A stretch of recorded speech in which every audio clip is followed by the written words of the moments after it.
Queridos irmãos, convido a todos a abrirmos as nossas Bíblias. Hoje, em Apocalipse capítulo 9, versos de 13 a 21. Nós estamos na série de exposições denominada A Beleza do Fim. Estamos estudando o livro de Apocalipse durante todo este ano de 2021. E hoje nós concluiremos o capítulo 9. No contexto da sexta trombeta. Você que porventura chegou agora, está conhecendo a ICE Quatrac e quer estudar mais sobre Apocalipse, todas as lições estão arquivadas em nosso canal do YouTube. Você pode ter acesso a todas as exposições anteriores e durante todo esse ano, se assim o Senhor nos permitir, pelas manhãs de domingo, passearemos pelo livro de Apocalipse. Vamos ler dos versos 13 ao 21. O sexto anjo tocou a trombeta e ouvi uma voz procedente dos quatro ângulos do altar de ouro que se encontra na presença de Deus, dizendo ao sexto anjo, o mesmo que tem a trombeta, solta os quatro anjos que se encontram atados junto ao grande rio Eufrates. Foram então soltos os quatro anjos que se achavam preparados para a hora, o dia, o mês e o ano, para que matassem a terça parte dos homens. O número dos exércitos da cavalaria era de 20.000 vezes 10 milhares. Eu ouvi o seu número. Assim, nesta visão contemplei que os cavalos e os seus cavaleiros tinham couraças cor de fogo, de jacinto e de enxofre. A cabeça dos cavalos era como cabeça de leão, e de sua boca saía fogo, fumaça e enxofre. Por meio destes três flagelos, a saber, pelo fogo, pela fumaça e pelo enxofre que saíam de sua boca, foi morta a terça parte dos homens. Pois a força dos cavalos estava na sua boca e na sua cauda, porquanto a sua cauda se parecia com serpentes, e tinha cabeça, e com elas causavam dano. Os outros homens, aqueles que não foram mortos por estes flagelos, não se arrependeram das obras das suas mãos, deixando de adorar os demônios e os ídolos de ouro, de prata, de cobre, de pedra e de pau, que nem podem ver, nem ouvir, nem andar. Nem ainda se arrependeram dos seus assassínios, nem das suas feitiçarias, nem da sua prostituição, nem dos seus furtos. Vamos orar. Espírito Santo, que texto enigmático, revelador que está diante de nós. Capacita-nos nessa manhã para entender esta mensagem e aplicá-la em nossa vida. Obrigado pela caminhada até aqui. Nos permita ter um momento de edificação para a Tua igreja e para todos nós que estamos aqui. A Tua palavra seja o nosso alimento. É o que pedimos em nome de Jesus. Amém. Meus irmãos, nós chegamos a um dos momentos mais tensos, desde que no capítulo 4 atravessou uma porta e teve uma revelação atemporal ou deslocada do tempo de uma realidade espiritual que ele tem relatado desde o capítulo 4. Estamos agora diante da sexta trombeta e nós temos acompanhado a evolução desses toques dessas trombetas e o que elas significam em relação ao sofrimento do ímpio em resposta à oração dos santos no capítulo 6, versos de 10 e 11. Então nós estamos inseridos na resposta de Deus para julgar este mundo, trazendo ao ímpio a punição pelo seu pecado. As trombetas simbolizam isso, como Deus está pesando a mão sobre os rebeldes que não aceitam e se submetem à vontade do Senhor. Aprendemos que até a quarta trombeta, os danos causados por Deus para os ímpios vieram de forma física, através de calamidades naturais que Deus estava usando para punir os ímpios. Mas a partir da quinta trombeta, no capítulo 9, nós percebemos que o juízo de Deus se assevera e não apenas de forma física, mas agora de forma também emocional e espiritual, as opressões sobre os ímpios estão vindo cada vez mais fortes. No nosso último estudo, na quinta trombeta, do verso 1 ao 11, vimos como foram libertos, no versículo 2, seres para a esses ímpios. E vimos nesta exposição como esses seres, que o versículo 7 fala que tinham aspectos de gafanhotos, eram habilitados a causar dano, dor e sofrimento. E o versículo 6 traz um detalhe precioso para nós. Os homens ímpios buscavam a morte, mas eles não podiam morrer, porque tinham que sentir toda a ira e juízo de Deus sobre os seus corpos. Agora, a sexta trombeta traz ainda um agravamento desta situação. Tem um ditado secular que diz: não tem nada ruim que não possa piorar. Então é exatamente isso aqui que vai ser aplicado. A quinta trombeta já era algo terrível. Lembrem-se que no versículo, puderem projetar para mim, por favor, capítulo 8, deixa eu só me situar aqui, isso, verso 13, lembrando aquela visão da águia que João teve, uma águia que falou o seguinte: ainda existem 3 ais, ou seja, ainda existem 3 trombetas que virão sobre os ímpios, e esses 3 ais serão ainda mais pesados, detalhe, para os que moram na terra. Diferente de nós, os salvos, os eleitos, a igreja do Senhor, que nesse contexto não estaremos aqui, João já viu a igreja no capítulo 6 e 7, nós estaremos com o Senhor em adoração ao Cordeiro, enquanto essas coisas acontecem aqui. A águia fala: existem 3 trombetas ainda, e coitados daqueles que estão na terra. Quem são esses moradores da terra? Capítulo 8, versículo 13, os ímpios, aqueles que não foram recolhidos para o Senhor.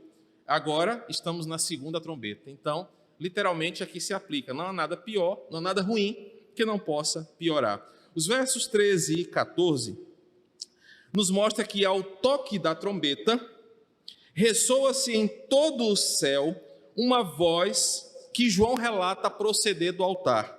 O versículo 13 diz que o anjo toca a trombeta e, como resposta deste toque, uma voz procedente, versículo 13, dos 4 ângulos do altar de ouro. Em algumas versões tem dos 4 chifres do altar. A ideia que João diz é o seguinte: quando o anjo toca a trombeta, uma voz foi ouvida audivelmente em todo o céu, dando uma ordem muito dura.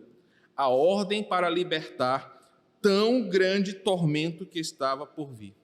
A voz é tão potente que é espalhada por todo o altar de ouro, versículo 13. A voz é espalhada em toda a presença de Deus, ou seja, quem deu a ordem foi claramente ouvido em todo o céu. E a ordem foi: solte, versículo 14, os 4 anjos que se encontram presos junto ao grande rio Eufrates.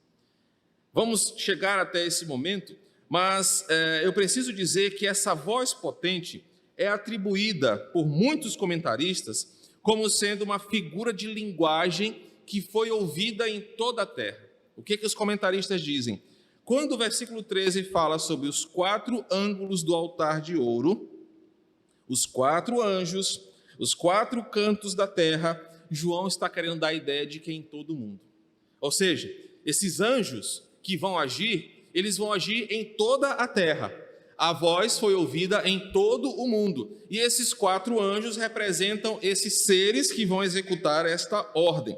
Então, versículos 13 e 14 nos mostram que a ordem dada ao anjo é direta e clara. Se você leu com atenção, é a ordem maior e mais clara que foi dada ao anjo. Primeiro, nos flagelos, vem. Quando você observa, a partir do versículo, o selo, no versículo 6, a fala era muito curta. Agora, na sexta trombeta, a mensagem é muito direta. Nenhum outro anjo recebeu uma ordem como essa, muito específica. Observem que o versículo 14 vai nos dizer que esse anjo recebe uma ordem: solta quem está preso. Diferente do nosso governo do Estado, a ordem aqui é para soltar os anjos que trabalhariam para uma finalidade. Esses anjos aqui presos foram presos para serem libertos, versículo 15, na hora, no dia, no mês e no ano, para executarem uma tarefa determinada por quem os aprisionou. É importante esse detalhe aqui, primeiro, porque esses anjos, e a palavra anjo é mensageiro, eles estão presos claramente contra a sua vontade. Esses anjos queriam estar soltos, mas eles estão atados, presos, contra a sua vontade, por causa de quem os aprisionou. É muito importante que a gente entenda quem são esses anjos aqui e por que eles estão presos. Eles não estão presos porque são inocentes. Diferente das penitenciárias, aqui eles não são inocentes. O caráter desses anjos aqui é mau. Eles são mensageiros maus, cruéis, criados para esse fim. Ou seja, Deus criou esses elementos para o dia do juízo. Deus criou esses anjos para executarem essa missão do versículo 15. Eles estão presos, o que significa que, em primeiro lugar, o mal não vive à sua livre vontade. Isso é muito importante aqui, porque esses anjos, embora cruéis e maus, eles não podem fazer o que querem, porque sobre eles existe alguém que os aprisionou. Para nós, igreja, esse ponto é muito importante. Meus irmãos, vivemos num mundo mau, sim. Vivemos num mundo de pessoas cruéis, sim. Vivemos um mundo de sofrimento, verdade, é o mundo caído. Salomão chama de um mundo debaixo do sol. Mas esse versículo nos ensina uma realidade. O mal não vive a sua vontade livre e solta. O mal é governado, o mal obedece e só faz aquilo que o Criador determinou para fazer. E a grande pergunta da teologia, chamada teodiceia, é: se Deus é bom, por que existe o mal? É respondida nesse versículo, porque para todas as coisas, Deus tem um determinado fim. Abra sua Bíblia em Provérbios, capítulo 16, versículo 4, só o versículo 4. O Senhor fez todas as coisas para determinados fins. Grave bem esse texto. Até o perverso para o dia da calamidade. Esse assunto é um assunto de difícil digestão para muitos crentes. É aquela comida que pesa no estômago e nos dá um desconforto. Mas Provérbios diz que todas as coisas Deus criou para um determinado fim, inclusive o mal e o sofrimento. E o texto ainda continua: até o perverso em sua perversidade para o dia do juízo. Sabe o que isso significa no contexto de Provérbios? Você vê o ímpio prosperando, você vê um cruel cometendo crueldades, você vê um perverso cometendo as suas perversidades. Deus está vendo, Deus está permitindo, Deus o criou sabendo que ele ia fazer essas coisas, mas o texto fala: o seu dia chegará. O dia do juízo chegará e ele não escapará. Por vezes, o perverso faz mal contra nós. Por vezes, o homem cruel fere a nossa carne, fere a nossa família, fere a nossa vida. E nós queremos justiça. E às vezes nos perguntamos: onde Deus está nesse sofrimento? Quando um pai abusa de um filho, quando um marido bate numa esposa, quando um ladrão mata cruelmente um trabalhador. O texto diz: Deus fez todas as coisas para um determinado fim. E aqui entra o limite da nossa humanidade. Nós não vamos entender isso. Por quê? Porque Deus não nos deve satisfação dos seus atos. Deus não nos deve explicações. É o contexto do livro de Jó. Jó é um homem tão bom, por que ele está sofrendo? A resposta é: eu não devo satisfações para vocês. Ao invés de buscarem respostas, onde está Deus diante desse diagnóstico difícil? Onde está Deus diante de tanto sofrimento? Por que Deus permitiu isso? A resposta, ou a pergunta seria: Deus, o que eu devo aprender diante disso tudo? O versículo 14 nos ensina que esses mensageiros maus, cruéis, que vão causar terrível estrago no mundo, estão aprisionados e que existe alguém que os aprisionou. E detalhe, quem os aprisionou? A Bíblia diz em Apocalipse 1 que ele tem as chaves do inferno, da morte, dos céus. Ele é o Criador de todas as coisas. Portanto, primeiro ponto, o mal não vive a sua livre vontade. Segundo, o diabo, os seus demônios, as tragédias devem satisfações para quem os criou. Um outro ponto de difícil de gestão na teologia é: pastor, então quer dizer que o mal que acontece contra a minha casa é um mal que Deus estabeleceu para acontecer e ele usou o diabo e outros mecanismos para isso? Correto. Deus, ele não comete o mal. Tiago fala que Deus não peca, a Bíblia fala que Deus não tem variação da sua santidade, por isso Deus não é o autor do pecado, Deus não peca, Deus não tenta a ninguém, mas Deus usa dos seus meios secundários para fazer a sua vontade. Então, eu vou pegar um exemplo do nosso irmão David aqui. Deus percebe que a vida de David está precisando de uma certa adrenalina, está muito tranquila, o salário caindo em dia, a saúde boa. Aí Deus fala o seguinte: eu vou usar um meio de ensinar David algumas coisas que vão melhorar a sua fé e a sua caminhada comigo. Tiago, capítulo 1. Aí Deus fala o seguinte, chama lá a Satanás. Sassá, vem aqui, deixa eu conversar contigo. David está muito tranquilo, eu quero que ele aprenda algumas coisas. Eu vou permitir que você toque na saúde do David. Estou lembrando do contexto de Jó. Aí Satanás, com toda a sua fúria, como um cão selvagem, com todo o seu ódio, pois eu vou destruir a vida do David, eu vou fazer ele sofrer. E Deus fala: negativo, eu só deixei você tocar até aqui. Satanás, ele sempre quer o pior. Deus limita a ação do diabo. Por isso, segundo princípio, o mal que nos acontece nunca será além do que Deus permitiu. O mal que nos acontece sempre será governado, controlado, não por quem comete o mal, mas por quem está sobre ele. Então, quer seja um sofrimento de doença, de enfermidade, de dificuldade financeira, no relacionamento, qualquer coisa que seja, Satanás sempre virá com muita fúria. E Deus, como disse Lutero, está ali segurando Satanás pela sua coleira e dando a ele apenas o que Deus quer que ele faça. Satanás sempre que desejará fazer muito mais, mas Deus controla. Isso para o crente dá um alívio. Tiago fala: meus irmãos, tende por motivo de alegria passardes por provações. Que loucura de Tiago. Senhor, eu estou enfrentando um diagnóstico aqui contrário.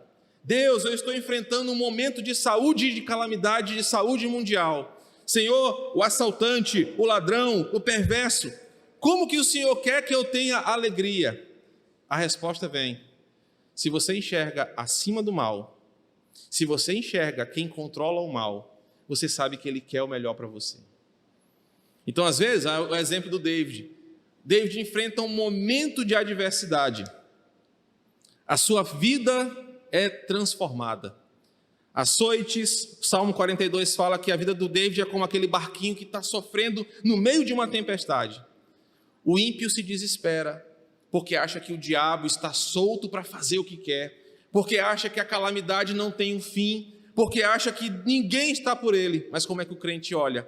Acima da tempestade tem um Deus que controla o mal. E se eu estou passando por isso, Ele sabe o que Ele quer me ensinar. Todas as coisas, Provérbios 16, existem para um determinado fim. O versículo 14, então, nos fala sobre o local desta prisão, o grande rio Eufrates. Essa expressão ocorre algumas vezes no Antigo Testamento, demarcando o limite da terra prometida com os outros povos. O que significa, portanto, que esses anjos estão aprisionados no lugar que Deus controla os dois mundos. Eles estão na barreira, mostrando que Deus controla tanto o reino de Deus quanto o reino das trevas. Outro detalhe importante aqui. Nós aprendemos, historicamente, um dualismo que não é bíblico. Nós imaginamos que Deus e o diabo estão em guerra. e que o crente não pode vacilar, senão o diabo ganha o crente. E aí tem crente que vive com medo, né? Rapaz, o cara acorda salvo, acorda crente, aí manda um palavrão no trânsito, pronto, o diabo abocanhou o cara. Essa visão dualista de mundo, ela não é bíblica.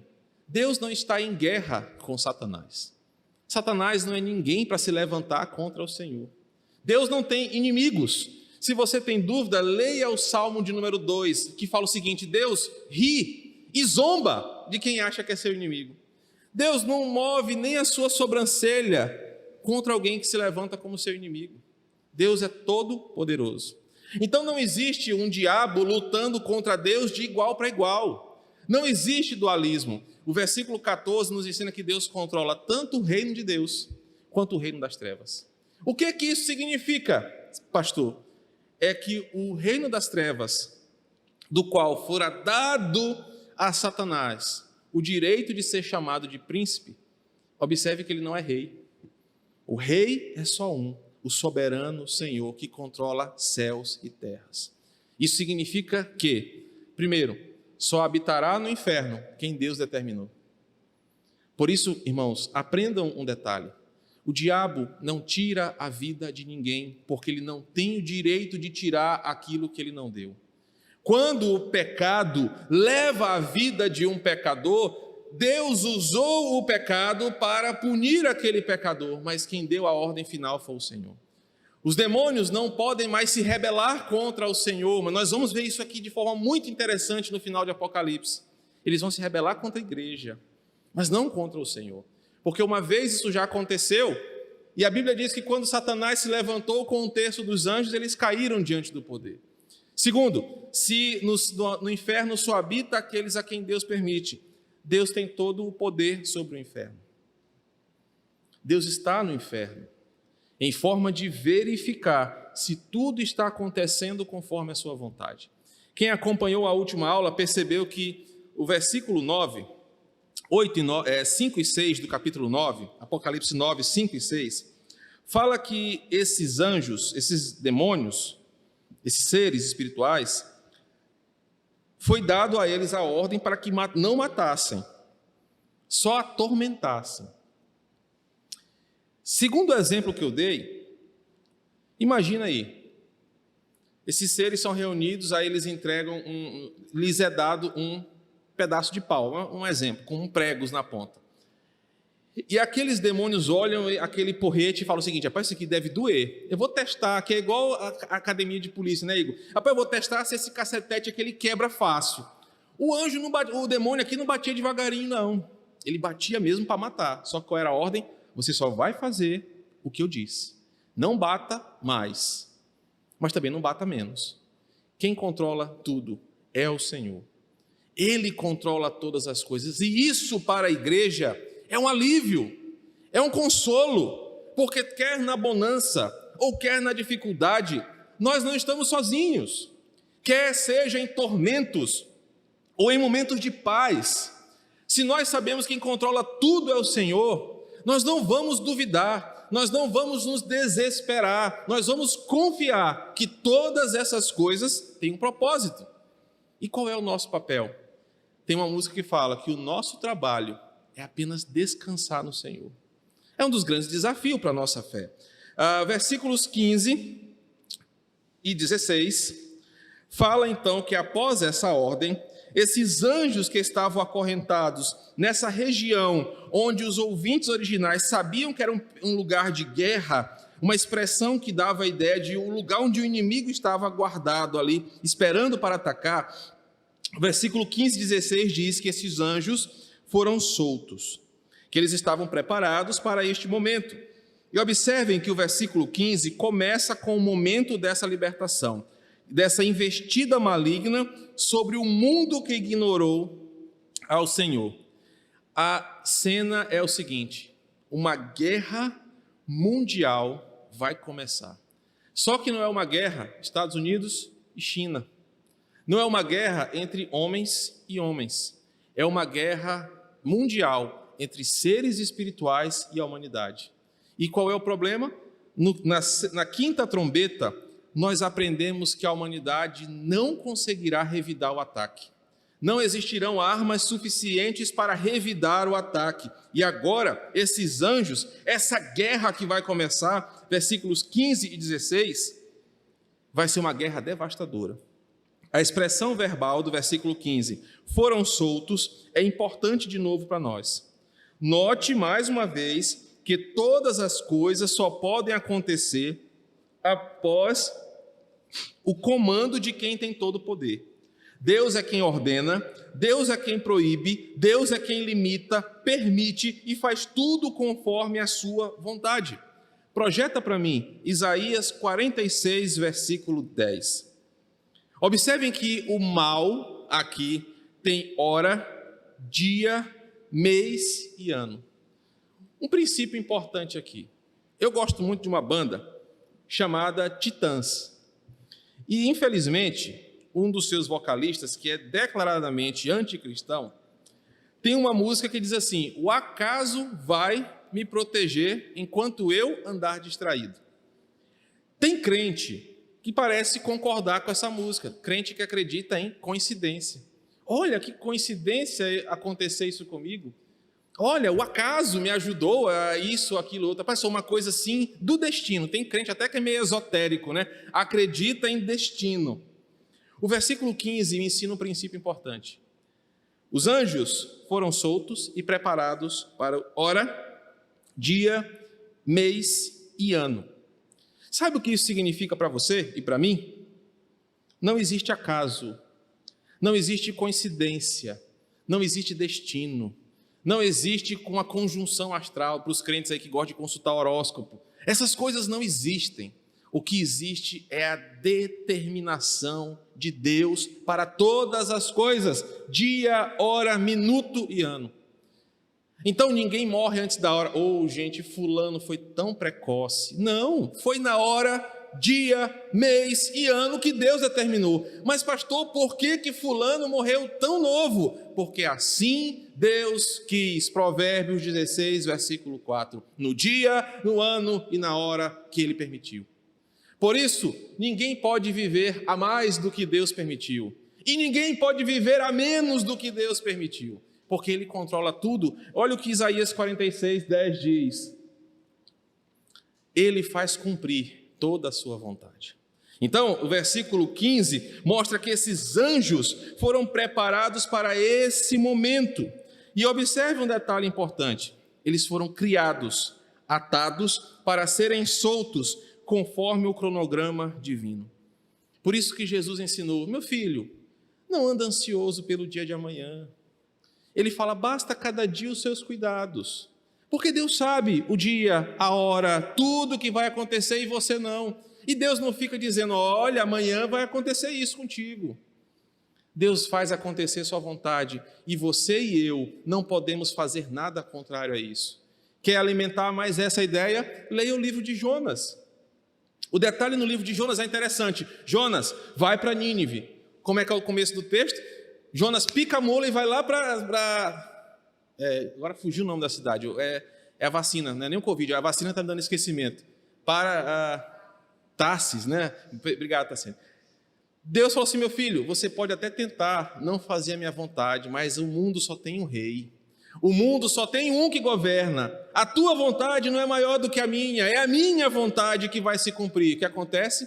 Deus manda uma tempestade no mar, para que Jonas fizesse a vontade do Senhor. O problema é que nós, alguns cristãos, vivemos em desobediência e sofremos por causa disso. Deus fala: meu filho, a minha vontade é essa. E nós ficamos querendo fazer a nossa vontade. Mas o texto ensina que Deus prepara tudo do seu jeito. Por isso que é melhor obedecer, lembra do texto? Do que sacrificar. Quem vive em obediência vive mais feliz do que quem vive se sacrificando e querendo fazer as coisas de outro jeito. Versículo então 15, fala que esses anjos foram criados por uma única finalidade: matar a terça parte dos homens. O que isso significa? Que na criação de Deus, das coisas visíveis e invisíveis, das grandes e pequenas, cada uma delas fora feita com uma finalidade. Nada acontece para quebrar os desígnios divinos. Esses anjos não poderiam, não, hoje eu não vou não. Hoje não tá muito sol, Deus, matar gente assim no calor é ruim. Não, Deus, hoje não tá legal não, tem Olimpíada hoje ali, o Brasil vai concorrer. O que Deus faz, dia, hora e lugar, deve ser obedecido. Nada acontecerá antes ou depois, ou deixará de acontecer, ou acontecerá fora da vontade de Deus. O versículo 16 fala sobre esse exército. E a ideia de João aqui é só mostrar como eles eram numerosos. Na minha versão diz 20.000 vezes 10 milhares. Algumas versões falam miríades de miríades e milhares de milhares. João só quer dizer o seguinte: era muita gente, era muito anjo, era uma cavalaria impossível de calcular com o olho nu. Era aquela ideia de olhar o exército, não saber onde ele começava, nem onde ele terminava. Por isso é que ele diz, eu ouvi o seu número. Marque isso aí na sua Bíblia. Quem chamou esses anjos? Chamou um por um, porque sabe quem eles são. Versos 17 a 19. Nessa visão que João contempla, ele vai agora descrever o que vai acontecer com o toque da trombeta. Ele passa agora a dizer, olha, eu vi o seguinte, eu vi que esses anjos eram uma multidão que vão causar medo e terror na terra. Observem que eles têm 3 coisas em comum: fogo, fumaça e enxofre. Todos esses 3 elementos na Bíblia significam juízo fatal de Deus. Só para sua informação, 2 Samuel 22, versículo 9, Ezequiel 38, 22, Isaías 34, 9 e 10 falam sobre isso. Sobre fogo, enxofre e fumaça, sendo juízo de Deus vindo sobre o mundo. As cores que ele relata são importantes também. Primeiro, observa que a couraça desses anjos tem cor de fogo. E na Bíblia, fogo é juízo. Eles também têm uma fumaça azulada, chamada aqui de jacinto. Jacinto era uma flor que saía uma tintura que pigmentava roupas antigas, de um tom azulado. Mas o detalhe aqui dessa fumaça azulada, lembra que eu estou sustentando uma teoria. Deus vai usar calamidades para destruir esse mundo. A fumaça dos vulcões sulfurosa tem esse tom de azul. Fogo, fumaça e enxofre. O enxofre, elemento comum nas erupções vulcânicas, também são narrados aqui. Então, possivelmente, da onde esses demônios vão sair? Sairão com eles erupções vulcânicas, movimento de placas tectônicas. Deus usará a geografia para destruir e punir esse mundo. Então, observem que ele fala sobre fogo, enxofre e fumaça, versículo 17. E no versículo 18 fala de novo sobre isso, sobre o poder desses anjos para destruir a terça parte dos homens. Ele também fala, versículo 19, que esses animais, esses seres, têm uma mescla de animais. Cabeça de leão, versículo 18 e 17, a cabeça dos cavalos era como a cabeça de leão, e da sua boca saía fogo, fumaça e enxofre. Versículo 19 fala sobre a cauda como cabeça de serpente. E a ideia aqui é a seguinte: são animais ferozes, fortes, incontroláveis, que destruirão como símbolos de guerra os seus oponentes. Observe também que no Antigo Testamento, só a nível de informação, os símbolos usados aqui se referem à guerra e destruição. O Antigo Testamento ensina que o fogo se refere à guerra. Em seguida, o fogo da guerra inclui a fumaça, que obscurece a luz do sol, polui o ar e sufoca quem respira. No Antigo Testamento, a fumaça azulada é uma manifestação da ira de Deus contra os seus inimigos. E, finalmente, o enxofre representa, na Escritura, a punição do ímpio. O mundo será devastado por fogo, fumaça e enxofre, a exemplo de Sodoma e Gomorra. Quando você lê Gênesis e vê o que havia em Sodoma e Gomorra como juízo, é exatamente fogo, fumaça e enxofre. O trecho, portanto, traz um ar do que acontecerá contra o ímpio. Descerá juízo do céu, juízo devastador, através de seres que Deus criou como seus instrumentos para punir os seus adversários, com sofrimento, dano, tipos de morte inimagináveis. Detalhe, agora esses anjos podem matar. Na quinta trombeta, eles não podiam matar, mas agora a ordem é: matem. Mas não apenas mata, primeiro tortura, primeiro causa sofrimento e depois mate cada um deles, uma terça parte do céu. Chegamos então aos versículos 20 e 21, onde os tormentos e flagelos servem essencialmente para duas coisas. Até aqui eu relatei o que vai acontecer com o ímpio, mas eu não quero terminar essa exposição com o seu coração pensando assim: rapaz, que Deus carrasco é esse, bicho? Que Deus mesmo birrento. Os versículos 20 e 21 estão escritos com um propósito. Eles vão nos ensinar duas coisas. Primeiro, a justiça de Deus vai acontecer e vai punir os culpados. Não adianta, meu querido irmão, minha querida irmã que está aqui ou que me assiste, você orar depois que a pessoa morre. Não, bora fazer um culto de sétimo dia, né? Que vai que essa doutrina católica do purgatório não pode entrar no meio evangélico. Deus não terá misericórdia dos seus inimigos. Por isso que a Bíblia fala que ao homem é permitido morrer apenas uma vez, vindo após isso o juízo. Quando o ímpio morre, ele não tem uma segunda opção, uma segunda chance. A doutrina do purgatório da Igreja Católica, sustentada desde o Concílio de Trento, não tem substância bíblica. Se um homem morre em seus pecados, ele vai para o inferno sofrer o flagelo e tormento estabelecido por Deus. Não adianta você querer, porque todo mundo quando morre é uma pessoa boa, né? A gente até preparou um discurso lá para o meu pai: gente, como ele era um homem bom, né? E tá tudo, né? Foi tudo ensaiado, né? O ímpio, quando morre, não adianta você dizer isso: gente, ele era uma boa pessoa. Não era, ele era inimigo de Deus. Mas ele fez tanto bem para a humanidade, construiu hospital, fez pontes, ele deu cesta básica para os pobres. Aprenda uma coisa, biblicamente o ímpio é inimigo de Deus e sobre ele vem a sua ira. Não adianta você fazer novena, dezena, trezena, acender vela. Isso não tirará do ímpio o seu tormento. A primeira coisa que os versículos 20 e 21 nos ensinam é: o ímpio sofrerá pela sua rebeldia. E não somos nós ou qualquer outro ser que terá o poder de mudar isso. Deus determinou. Mais um detalhe. O versículo 20 e 21 nos ensina que esses ímpios sofrerão os santos golpes de Deus e ainda assim não mudarão de vida. Para mostrar o quê? Que mesmo se fosse dada a oportunidade para o ímpio, ele não mudaria de vida. Isso derruba por terra um idealismo humanista contraditório do século XX, que a humanidade evoluiria com a educação, que nós nos tornaríamos seres melhores quando o mundo fosse civilizado pelo homem branco.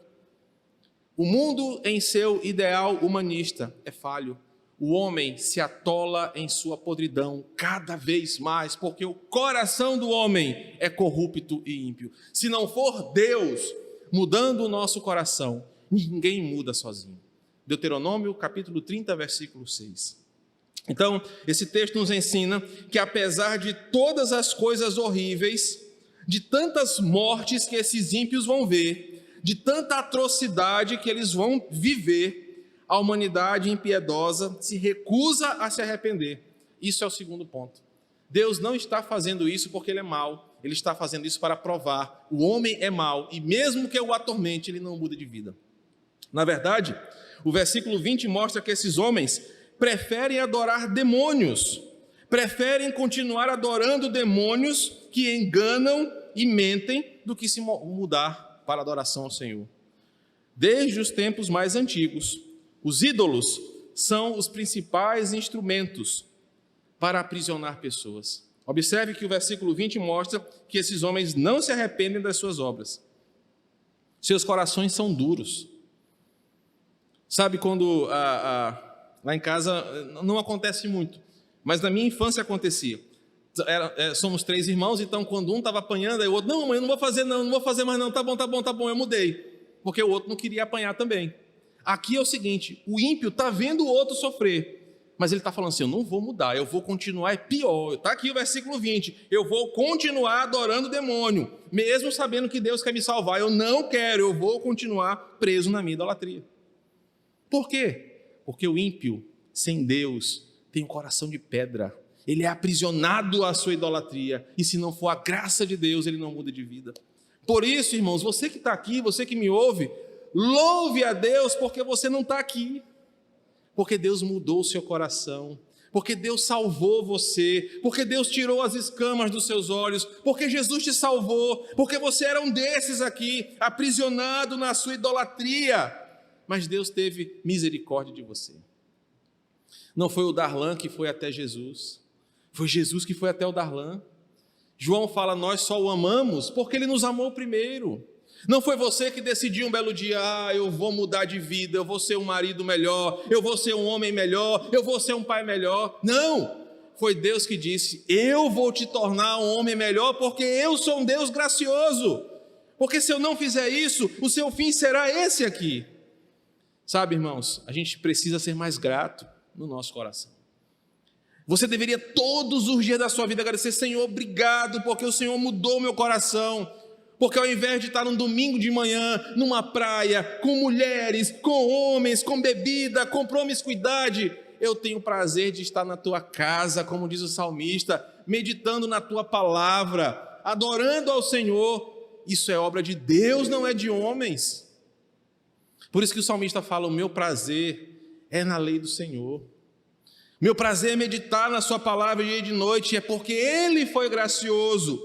Porque senão você estaria aqui no versículo 20, Deus te chamando, e você dizendo, não, eu quero continuar no meu pecado. Versículo 21 mostra-nos que o efeito devastador da idolatria do versículo 20 se manifesta aqui. Observem que no versículo 20, os ímpios estão aprisionados na sua idolatria. E a idolatria tem um efeito devastador, relatado no Salmo 115. Depois você pode ler esse salmo também, que fala o seguinte, tornam-se semelhantes a eles quem adoram essas criaturas. Tem boca, mas não falam, tem ouvidos, mas não ouvem, tem olhos, mas não veem, e são cegos em seu entendimento. Sabe o que a Bíblia está dizendo? Todo idólatra perde a sua noção de realidade. Olha o que o versículo 20 diz. Ouro, vai descendo, prata, cobre, pedra e pau. Imagine a loucura que é você se ajoelhar diante de uma estátua feita de madeira, pequenininha, e olhar para aquela estatueta e achar que aquilo vai fazer alguma coisa por você. É insano. A Bíblia diz que é falta de entendimento, não sou eu que estou dizendo, não. Porque se fosse eu diria que era burrice. A Bíblia é mais polida do que eu. Se ajoelhar diante de uma vela, diante de um santo, e achar que aquilo faz alguma coisa. Tornam-se semelhantes a eles, quem os adoram. Salmo 115, versículo 4 a 8. Agora, a idolatria tem ainda um outro ponto, e com isso eu termino essa exposição. Ela faz com que o idólatra se envolva em outros perigos. Ele passa agora a cometer assassinatos, feitiçarias, prostituições, furtos. Ou seja, o coração que não adora a Deus, não obedece ao Senhor, é capaz de fazer todas essas coisas sem nenhum tipo de arrependimento. Sabe por quê? Um pedaço de pau não tem autoridade para olhar você no olho e dizer arrependa-te do teu pecado. Um ídolo feito de prata não tem poder e autoridade para exortar o seu coração, porque ele não tem vida. E só a palavra que é vida exorta e converte o homem do seu mau caminho. O versículo 21 vai nos ensinar que a obra do ímpio, de dureza do seu coração, é porque ele se afastou do Senhor e não tem prazer na sua palavra. E eu quero concluir falando dessa cegueira eu não quero extrapolar muito o tempo hoje, eu fiz anotações mais do que o tempo me permite, é que os versículos 20 e 21 nos ensinam uma realidade muito importante como igreja. Em primeiro lugar, meu querido irmão, ao terminar essa exposição, agradeça ao Senhor, porque Ele te libertou da idolatria. Não só a idolatria a Nossa Senhora de Nazaré, não só a idolatria a Santo Antônio, mas uma idolatria do seu coração. A idolatria é você adorar qualquer outra coisa e não o Senhor. Se você não fosse liberto por Ele, você estaria aqui sentindo a punição. Então, ao terminar essa exposição, agradeça ao Senhor porque Ele te libertou. Segundo lugar, entenda que a idolatria aqui ela é adoração a demônios. Então, por mais que o idólatra não goste de ouvir isso, porque chega na casa do idólatra, é santo para tudo quanto é lado, é imagem. Quando nós falamos que são demônios, isso ofende as pessoas. E num país onde hoje o politicamente correto dá até cadeia, a Bíblia diz, na verdade, eles são demônios e ponto final, que enganam os cegos. Por fim, essas obras de impiedade, pela cegueira da idolatria, são a base fundamental para outros pecados, porque imagens, idolatrias, ídolos, não têm poder de repreender o homem. Só a palavra de Deus tem poder de repreender o homem. E aí, nós terminamos com aplicações muito úteis para nós hoje pela manhã. O ímpio sofrerá no dia, hora, mês e ano marcado por Deus. Isso é muito importante. Segundo, todo o mal e bem são controlados por um único Senhor, o Deus Todo-Poderoso.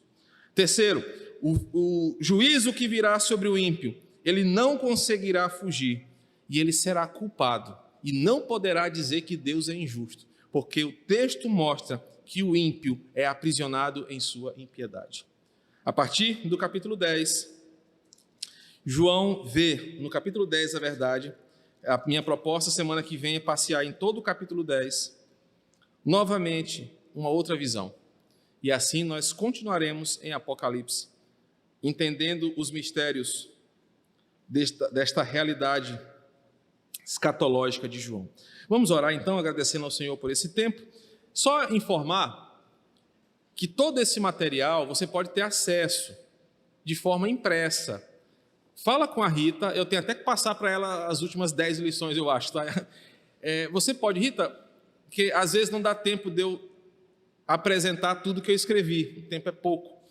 Mas tem muita informação legal aqui. Você pode, Rita, o pastor falou, eu quero um exemplar, ela vai imprimir para você bonitinho, vai te entregar para você estudar. Esse material é nosso, é da igreja, tá? Senhor, obrigado. Que bênção mergulhar na Tua palavra, Senhor. É maravilhoso, é de fato alimento. É como o salmista diz, é mais doce que o mel. É luz para o nosso caminho, é lâmpada para os nossos pés. E diante dessa visão de João aqui, que bênção é ver a Tua justiça e a Tua misericórdia. A Tua justiça vindo sobre o ímpio e a Tua misericórdia vindo sobre a igreja, que será poupada de tão difícil momento. Obrigado pela salvação de cada um de nós, que o Senhor nos tirou da idolatria, nos tirou do império das trevas, mudou o nosso coração e hoje nós amamos ao Senhor. Obrigado porque somos Teus filhos, guardados do dia mau. Assim como o Senhor determinou o dia do juízo, o Senhor determinou também o dia da nossa glória, quando seremos chamados para perto de Ti. Isso ninguém pode mudar, pois a Tua vontade será executada sobre nós. Obrigado por Jesus, nosso Salvador. Obrigado por essa comunhão dos santos aqui. Muito bom ver os irmãos retornando à casa do Senhor. Obrigado por aqueles que estão participando conosco também pela internet. Louvado seja o Senhor por essa tecnologia. Obrigado porque a nossa igreja é uma igreja equilibrada, que entende que o Senhor tem usado esta vacina para aliviar os dias maus. Obrigado porque o Senhor tem abençoado a Tua igreja, nos preservado. Mesmo diante de dificuldades e perdas, o Senhor continua sendo bom, pois aprendemos hoje que tudo acontece conforme a Tua vontade. Louvado seja o Teu nome nesta manhã. Nos traz à noite para uma reunião abençoada de adoração ao Senhor. E que tudo, em todas as coisas, o Teu nome seja engrandecido por nós. Assim oramos, e que a graça do nosso Senhor Jesus, o amor de Deus nosso Pai, a comunhão do Espírito Santo do Senhor estejam com todos, em nome de Jesus. Amém.